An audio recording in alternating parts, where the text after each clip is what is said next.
अस्सलाम वालेकुम दोस्तों, कैसे हैं आप सब लोग। आज हम सबसे पहले बात करेंगे कि इंग्लिश सीखने की। इंग्लिश ये उन लोगों के लिए इंग्लिश की क्लासेस हैं जिनको इंग्लिश की बिल्कुल भी एबीसीडी नहीं आती, तो उनको हम इंग्लिश एक नए तरीके से सिखाएंगे। आई होप आपको पसंद आएगा। तो इसमें आपको मैं ये बता दूं, सबसे पहले हमारे पास इंग्लिश सीखने के लिए हमें किस चीज़ की ज़रूरत पड़ेगी? टेंसेस की। ठीक है, टेंसेस की ज़रूरत पड़ेगी। टेंसेस क्या होते हैं? टेंसेस एक जो हमारी ज़िंदगी है ना, उसके टाइम को हम टेंसेस कहते हैं। हम अपनी ज़िंदगी के टाइम को, वक़्त को डिवाइड कर देते हैं, उसको हम टेंसेस कहते हैं। Tenses in English are broadly divided into 3 main categories based on time. यानी टेंसेस जो है हमारी ज़िंदगी का वक़्त है जिसको हम 3 कैटेगरीज़ में डिवाइड करते हैं। For example present, past and future.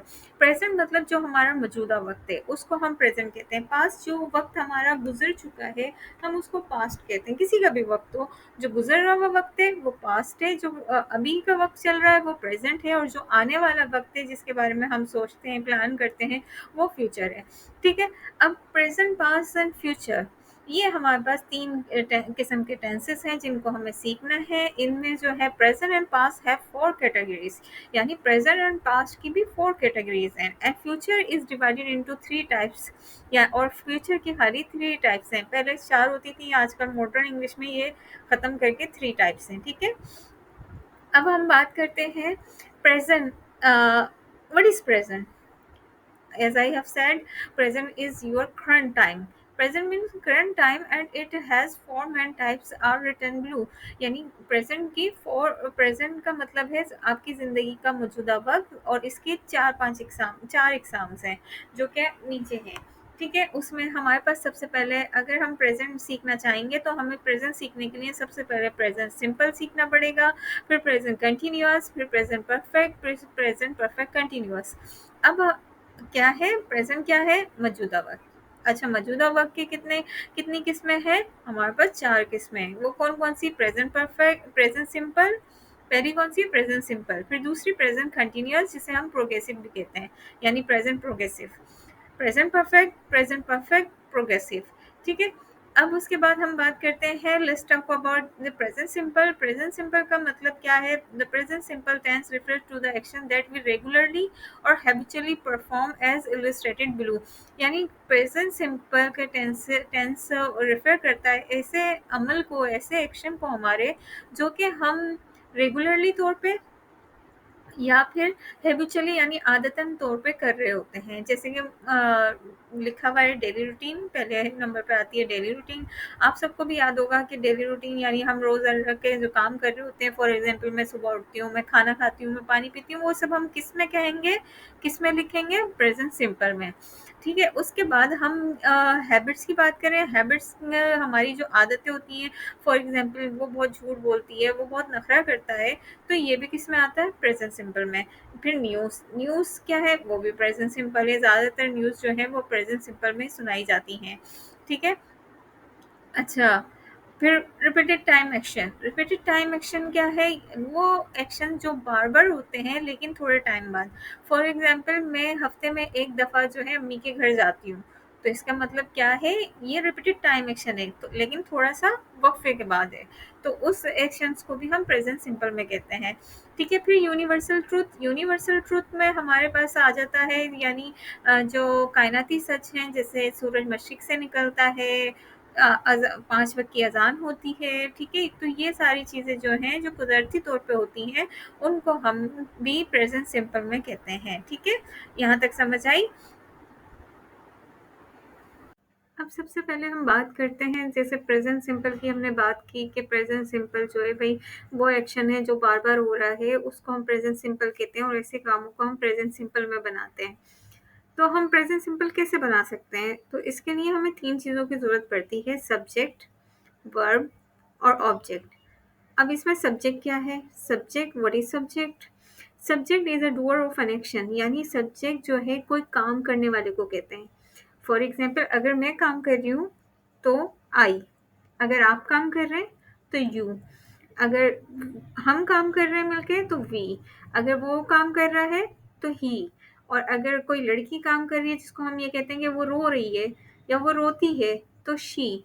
अगर बहुत सारे लोग काम कर रहे हैं, एक या एक से ज़्यादा जिनके बारे में हम बात करना चाह रहे हैं, तो हम उनको फिर दे बोलते हैं कि वो जो है वो स्कूल जा रहे हैं, तो उनके लिए हम दे यूज़ करते हैं, ठीक है। इट और फिर उसके बाद एनी नेम, यानी इट मतलब ये या वो, एनी नेम मतलब कोई भी नाम। फॉर एग्जाम्पल फहद स्कूल जाता है, तो फहद गोज़ टू स्कूल, ठीक है।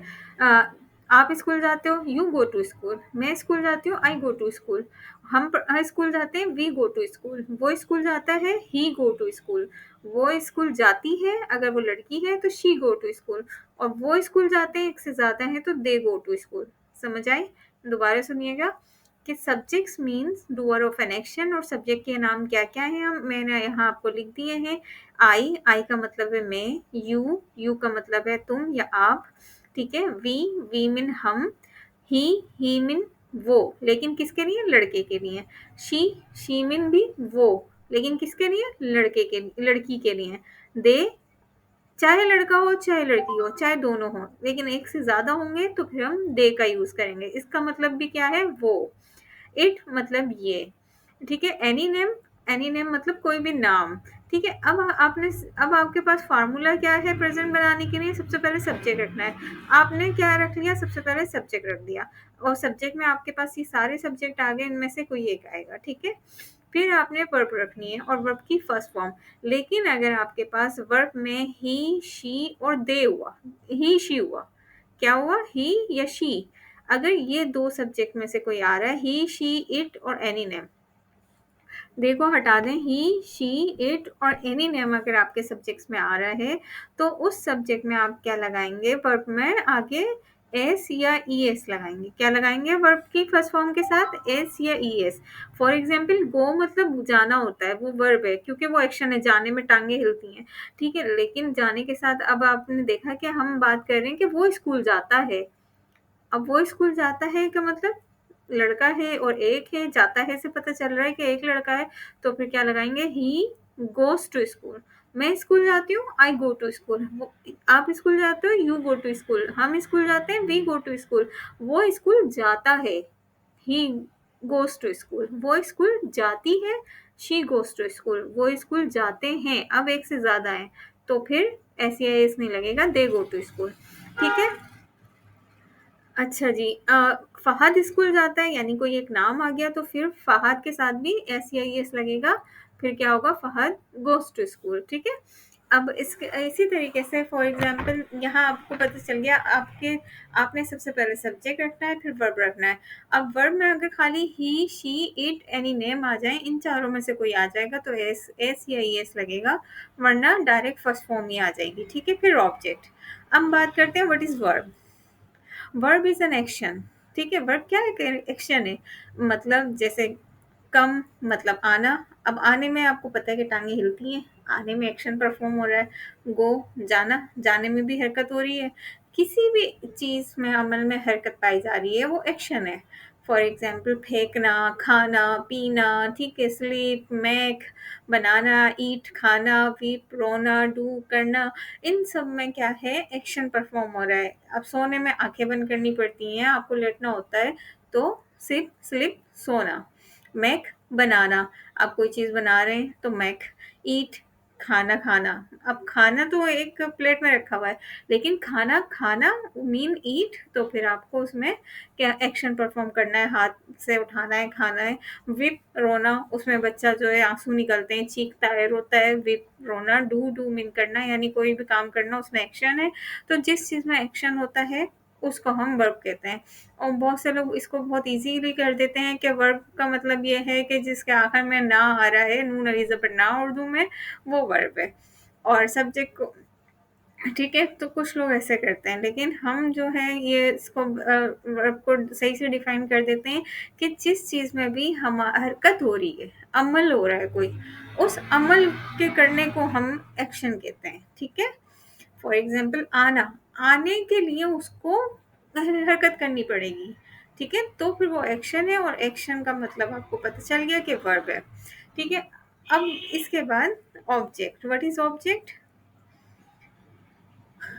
Object which is to be done, that is called object.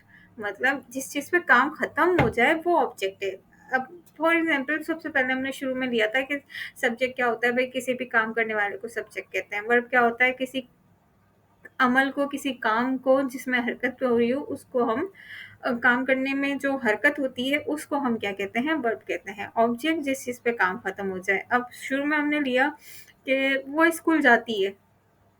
जाती कौन है? जाती है से पता चल रहा है एक लड़की है, तो शी। अब शी रखा, अब हमें पता है शी के साथ जो है वर्ब रखना है बाद में, और उसके साथ एस या ईएस लगेगा। तो गो रखा क्योंकि जाना, वो जाती है, वो स्कूल जाती है, हरकत हो रही है, तो हमने ऐसी शी गो। अब एस या ईएस लगाया, गोस हो गया, शी गोस टू। अब कहाँ जाती है, किस चीज़ पे काम खत्म हो रहा है, स्कूल पे, शी गोस टू स्कूल, काम खत्म। आई परफॉर्म द नमाज, मैं नमाज पढ़ती हूँ। तो कौन पढ़ रहा है? मैं को क्या बोलते हैं? आई। आई। अब पढ़ने को क्या कहते हैं, जिसमें सारा अमल हो रहा है, तो उसको क्या कहते हैं? परफॉर्म। आई परफॉर्म नमाज, किस पे काम खत्म हुआ? नमाज पे, मैं नमाज पढ़ती हूँ। मैं रोज रात में डाइट फूड खाती हूँ। तो अब कौन खा रहा है? मैं। आई। अब खाने को क्या कहते हैं? ईट। आई ईट, क्या खा रही हूँ, किस चीज़ पे काम खत्म है? Diet food. I eat diet food daily in the night. ठीक है, तो जिस चीज़ पे काम खत्म हो जाए वो ऑब्जेक्ट। अब आप लोग को ये चीज़ समझ आ गई होगी। आप लोग का टास्क इतना सा है, मैं आपके साथ कुछ वर्ब और सब मैं आपके साथ जो है कुछ समझ लें वर्ब सेंड कर दूंगी डेली रूटीन के हवाले से। आपने पूरी डेली रूटीन बनाकर उसको इंग्लिश में वॉइस मैसेज के साथ मुझे व्हाट्सअप करना है। ठीक है,